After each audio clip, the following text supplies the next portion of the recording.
اس time میں ملاقات ہو رہی ہے، میں گولیاں کھا چکا ہوں، جیلوں میں جا چکا ہوں، میری زندگی میں جتنے بھی کرب تھے میرے حصے کے وہ مجھے مل چکے ہیں، اور اب بھی جس کرب سے گزر رہا ہوں یہ بھی میرے اپنوں کی مہربانی، اللہ تعالیٰ کرم کرے گا۔ میں تو صرف اتنا ہی کہہ سکتا ہوں کہ میں کس کے ہاتھ پہ اپنا لہو تلاش کروں۔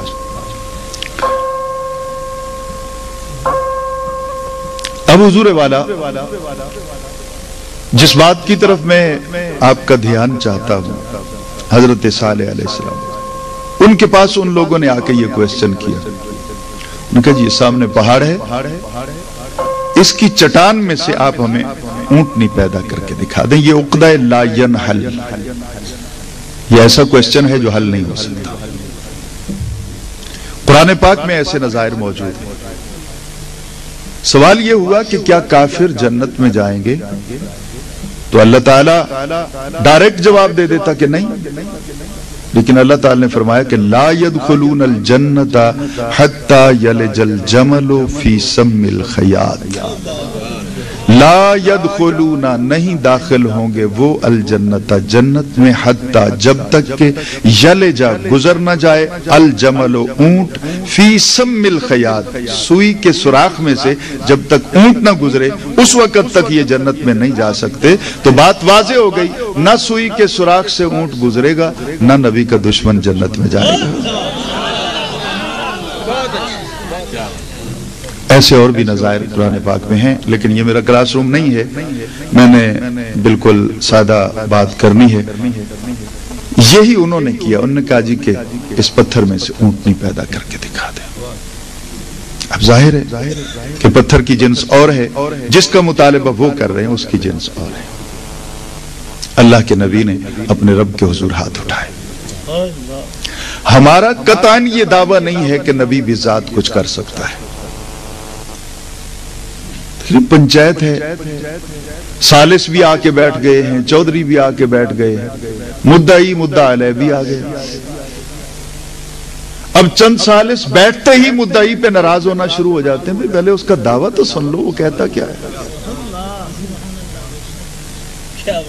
تم نے تو خام خواہ اپنی انا کو سامنے لے آئے ہو نا، پہلے اس کا دعویٰ سنو، کیا وہ اپنے دعوے کو ثابت بھی کر سکتا ہے یا کہ نہیں؟ البینۃ علی المدعی والیمین علی من انکر، او کما قال علیہ الصلوۃ والسلام۔ مدعی گواہ پیش کرے گا، نہیں کر سکتا تو مدعا علیہ جو ہے وہ قسم اٹھا لے گا۔ اب یہ آج کل کی پنچایت ہے نا، یہ آج کل تو مرضی ہے نا سالس، وہ چاہے تو مدعی سے قسم لے لے۔ قانون جو اپنا ہے، ہم نے تو نہیں دیکھنا نا کہ لا کیا ہے، اللہ کیا کہتا ہے، اس کے رسول صلی اللہ علیہ وسلم کیا کہتے ہیں، ہم تو بس جس کے گلے میں فٹ آتی ہے پھانسی، ٹھیک ہے، تختہ دار پہ کھینچ دے اسے۔ تو پہلے آپ مدعی کو سن لیں، ہمارے دعوے کو تو پہلے سن لیں کہ ہمارا دعویٰ کیا ہے۔ ہمارا دعویٰ یہ ہے کہ نبی ہوں یا ولی، بذات خود کچھ نہیں کر سکتے،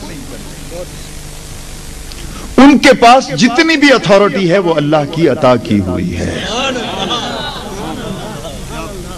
یہاں میں صرف ایک نظیر پیش کروں گا، ابابیلوں نے ہاتھی مار دیے، بول گئے اونچی آواز سے بولی، ہاتھی کے اوپر جو سپاہی تھا اس کو بھی مار دیا۔ ابابیلوں کے پاس کلاشنکوف تھی، کوئی وہ بم لے کے آئے تھے، کیا کیا تھا؟ چھوٹے چھوٹے ذرے تھے، ان ذروں کے اندر اتنی طاقت کس نے پیدا کی؟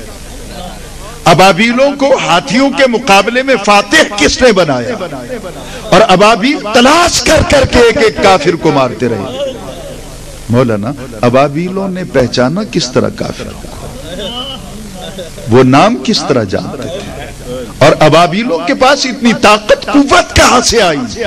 تو میرا مخالف مولوی کہتا ہے جی اللہ جس کو چاہے علم دے دے، جس کو چاہے قوت دے دے۔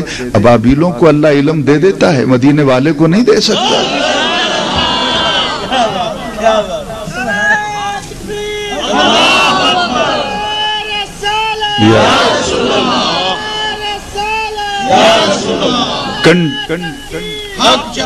کنٹرولنگ اتھارٹی جو ہے وہ اللہ تعالیٰ کے پاس ہے، اب وہ آگے چاہتا ہے عطا کرتا ہے، دیتا ہے۔ انشاءاللہ رات بھی اپنی ہے، بات بھی اپنی ہے، چلیں گے ہم، دیکھیں گے آگے قرآن پاک سے نظائر دیکھیں گے۔ میں کوئی ایسی مجہول روایت نہیں پڑھ کے جاؤں گا کہ کل مولوی خام خواہ پریشان ہوتا پھر۔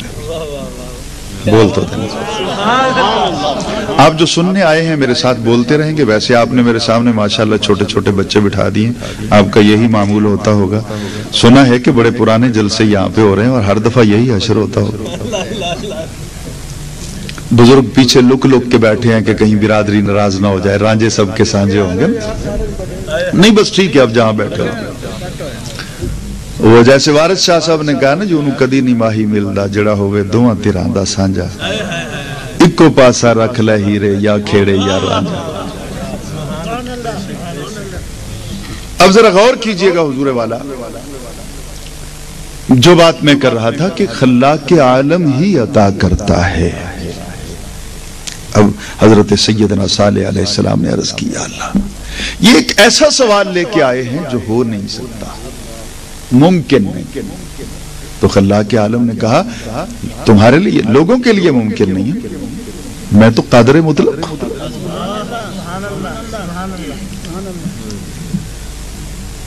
خلاق عالم قادر مطلق ہے, وہ کسی چیز کی حقیقت ثابتہ کو تبدیل کیے بنا چاہے تو اس سے کام لے سکتا ہے.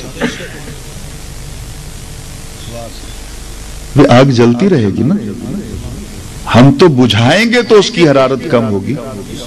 اس نے بجھنے تو نہیں دی, اپنے خلیل کے لیے ٹھنڈا کر دیا اس کو. یہ ایک علیحدہ سبجیکٹ ہو جائے گا, طویل ہو جائے گا, جس پہ میں بات پھر نہیں کر سکوں گا. تو کہا میرے لیے تو کچھ بھی ناممکن نہیں ہے. تو اس طرح ہے کہ میری ایک شرط ہے. نہیں بیٹا ادھر نہیں کچھ کرنا, بالکل پیچھے چلے جائیں ادھر. آپ ویڈیو بنوا لیں بے شک اپنی, لیکن پیچھے چلے جائیں, ادھر نہیں آپ نے کچھ کرنا. جی تو میں عرض کر رہا تھا, توجہ ہے جی, بول دیں اونچی آواز سے, اور اونچی آواز سے بول دیں, کچھ نہیں ہوتا, بے فکر ہو کے بولیں. میں بالکل ہاسپٹل سے سیدھا یہاں پہ آیا, بہاولپور وکٹوریا رات میں وہاں تھا. صبح میں تقریباً 10:45 پہ وہاں سے فارغ ہوا ہوں اور سیدھا آپ کے پاس آ گیا. اب ذرا توجہ سے میری بات کو سنیے گا کہ خلاق عالم نے کہا کہ اے میرے پیارے نبی صلی اللہ علیہ وسلم, آپ ایک کام کیجئے, اونٹنی میں پیدا کر دیتا ہوں. یا اللہ وہ کیا ہے؟ میں تو بندوں کی شرط پوری نہیں کر سکتا, تو خالق و مالک ہو کے کوئی حکم لگائے گا, میں کیسے پورا کروں؟ کہا نہیں, میں جو کہوں گا اس میں بھی تیری عزت, تیری عظمت کو اجاگر کروں گا. پوچھا کس طرح؟ کہا اس طرح کیجئے, چٹان میں سے اونٹنی میں نکالتا ہوں, لیکن چٹان کا انتخاب میں نہیں کروں گا, انتخاب تیرا ہوگا. آپ جس پتھر کی طرف اشارہ کر دیں گے اونٹنی میں پیدا کر دیں. وہ پتھر بلیک کلر کا ہو, وائٹ ہو, ریڈ ہو, یلو ہو, گرین کلر کا ہو, مجھے اس سے کوئی غرض نہیں.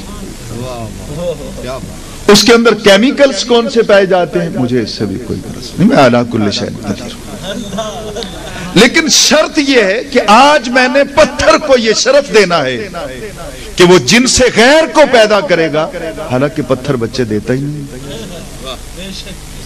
میں نے اس کے لا آف نیچر کو تبدیل کرنا ہے.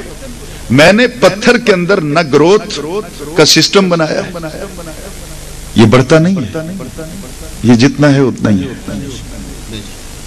آپ پتھر کو لا کے رکھ دینا جی کر, آپ روزانہ اسے کیمیکل لگائیں, کھاد دیں, گھی ڈالیں اس پہ, دودھ ڈالیں اس پہ, اتنا ہی رہے گا جتنے عرصے کے بعد.